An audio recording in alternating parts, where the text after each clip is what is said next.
Jimmy, I really need to talk to you. Jimmy! What? It's important. I need to talk.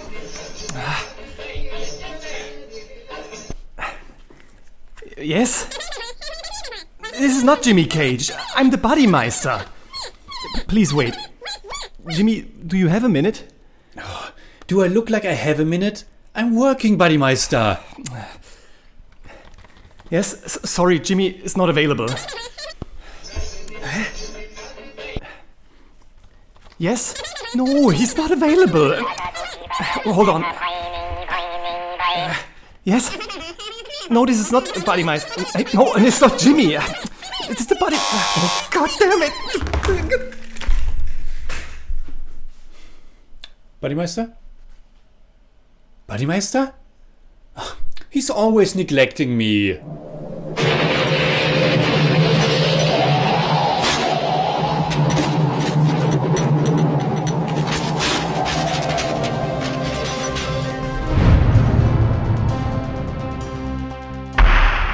Servus Freunde, my name is Jimmy Cage. And I'm Deniz, the Buddymeister. We have reviewed more than 350 Indian movies on the channel, and today's one was once again picked directly for us by one of our awesome Masalameister tier supporters. Skadoosh chose the 1994 Bengali language drama UNISHE April that was written and directed by Rituparno Ghosh. Rituparno Ghosh has been one of the most fascinating artists of Indian cinema. His films gathered about 20 national film awards in total, and he was also one of the few openly queer personalities in Indian culture. Unfortunately, he died way too young at the age of only 49.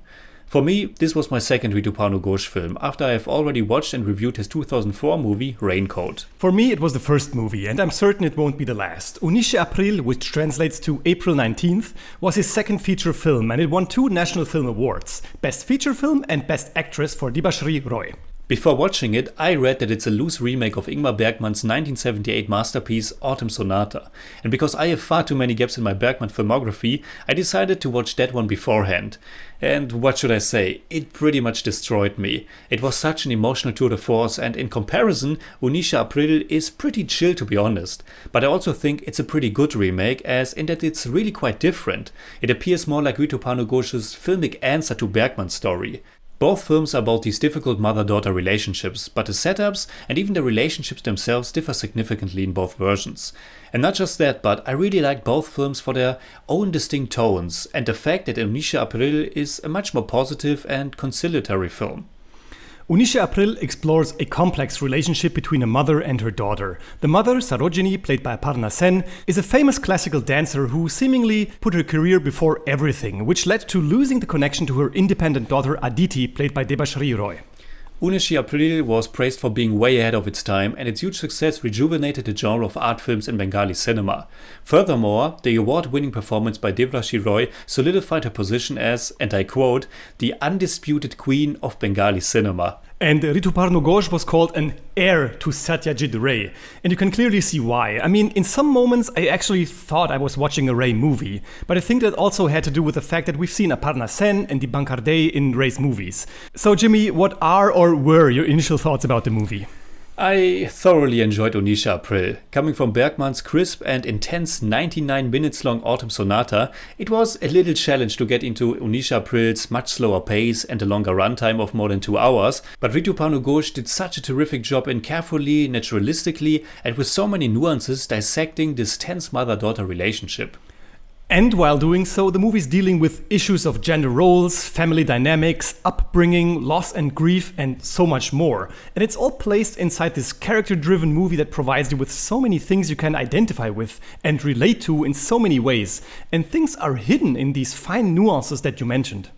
Both women feel so real and layered. This isn't a simple story that puts the blame on just one person.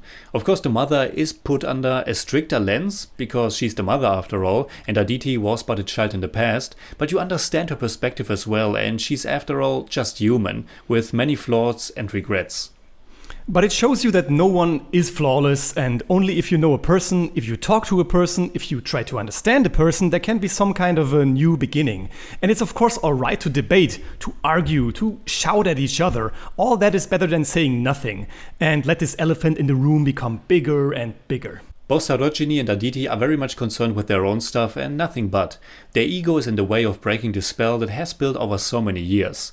The movie starts in the past, and time after time we learn about a situation that may have been the root of all evil. And that's when Aditi's father Manish fell ill, and she was the one who found him, and her mother wasn't there for her. Her mother not being around is this sword of Damocles that's hanging over the mother-daughter relationship.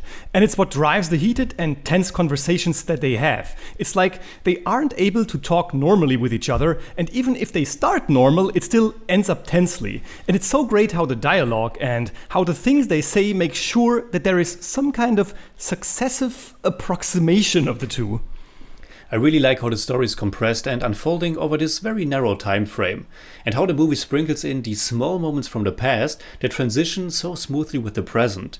It has kind of a poetic touch to it, while also feeling quite naturalistic, which is also something that reminded me of Satyajit Ray. Talking about poetic, there's this wonderful, dreamlike, almost surreal sequence when Aditi's alone at home, sitting at her desk, and there's a candle burning and she's thinking about taking sleeping pills because her boyfriend Sudeep has dumped her. It runs for quite some time and there's the sound of dripping water coming from somewhere. It's a great scene. And shortly after that, there's a shift in the mother-daughter relationship. Sarojini surprisingly comes home earlier and there's no food in the house. So Aditi decides to cook. And from there on, this dynamic develops, which ultimately brings things out in the open. How Rituparno Ghosh handles those little moments of affection that emerge from time to time is so great. We learn a lot about the past, just as they do. It's fascinating that we're kind of in the same position as both Sarojini and Aditi are. Their perspectives change as they learn new things. They vent so much that Sarojini even has to vomit, which is of course a very clear metaphor for what is going on. It's almost needless to say that both Aparna Sen and Debashree are fantastic in their roles. And it seems like Ghosh gave them enough freedom to fully become those characters. Like you said, it feels so natural, and the verbal exchanges that they have, it's like a fight sometimes, and for the characters it leads to a healthy relationship. Before we end the review, I wanted to talk about something else real quick. I was rather surprised about a very mundane element. There's one moment in which we see how Aditi's boyfriend Sudeep just casually goes to the toilet in the background. It's happening on screen, which I found to be really interesting and kind of liberating, both in terms of what's okay to be shown in a movie and how it contributes to the realistic depiction of this couple that has been together for quite some time. That scene stood out for me too, and I think you hit the nail on the head with what you just said. Now is probably the right time to tell the people that we originally wanted to do something like that in our intro, but I didn't want to take my laptop to the toilet. So, what would we say in German about UNISHE April? Wer nuancierte Charakterstudien mag, liegt bei UNISHE April goldrichtig. Rituparno Ghosh seziert äußerst gekonnt eine Mutter-Tochter-Beziehung, die nur durch eine Aussprache gerettet werden kann. I give UNISHE April 8 out of 10. It's more like 7.5. But I don't do that. For me, it's also 8 out of 10. It's more like 7.7, but I don't do that either.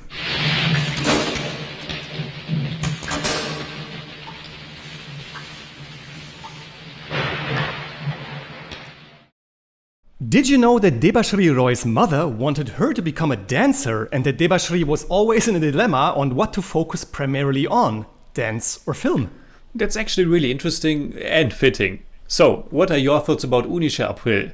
Leave a comment. You can hit me up on Twitter, Instagram, Letterboxd and also on Patreon, simply at TheJimmyCage. And you can hit me up on Twitter at the Buddymeister. And if you enjoyed this episode, please give us a thumbs up, share, subscribe, whatever you like. And make sure you hit that bell for all we have to tell.